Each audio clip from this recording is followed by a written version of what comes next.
என்றைக்கும் இல்லாத இன்றைக்கி ஒரு நாள் வந்து புதுசாக நாங்கள் ஸ்டார்ட் பண்ணியிருக்கோம். இன்றைக்கி வந்து காலையில் சீக்கிரம் வந்தாச்சு, கடை ஓப்பன் பண்ணாச்சு. ஏன்னா பாலக்காரன் சீக்கிரம் வரணும்னு சொன்னால் அதுக்குள்ளே நம்ம நண்பனை பார்க்கலாம். உள்ள உட்காந்துருக்காரு பார்த்தீங்களா, அவரை ஒரு வணக்கம் வச்சுட்டு நம்ம வேலை தொடங்கலாம். ஸோ டெய்லியில் நடக்க மாதிரி தான் எல்லா சாமானும் அங்கேருந்து இங்கேருந்து அங்கே எடுத்து வச்சதுக்கப்புறம் பாலக்காரர் வந்ததுக்கப்புறம் பாலெல்லாம் எடுத்து வச்சாச்சு.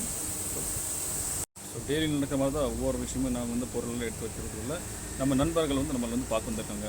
அவங்க யாருன்னு வந்து பார்க்கலாமா? ஸோ வந்து நாங்கள் பார்த்துக்கலாம். இவங்க நம்மளை டெய்லி சந்திக்கிற வர நண்பர்கள் தான். இவங்களுக்காக காலங்காத்தால் வந்து நம்ம ஏதாச்சும் பண்ணணும், ஏதாச்சும் செஞ்சு கொடுக்கணும்னு செஞ்சு தான் இந்த பால் பேக்கெட்டு நம்ம அவங்களுக்காக கொடுப்போம். இது டெய்லி பண்ணுறோம். இதே மாதிரி நீங்களும் பண்ணுங்கள் கைஸ். ஏன்னா வந்து பார்த்தீங்கன்னா இவங்களுக்குன்னு யாரும் இல்லைன்னு மட்டும் தான் இருக்கும். நம்மளால் வந்து முடிஞ்சது இதுதான். இங்கே ஒரு கூட்டம் இருக்குது, பார்த்தீங்கன்னா அந்த பக்கம் ஒரு கூட்டம் இருக்குது. ஸோ அவங்களுக்கு நம்மளுக்கு சேர்ந்து பார்க்கணும் இல்லையா? அவங்களையும் வச்சு அடுத்த வீடியோ செஞ்சுக்கிறேன். டாட்டா பாய், டேக் கேர்.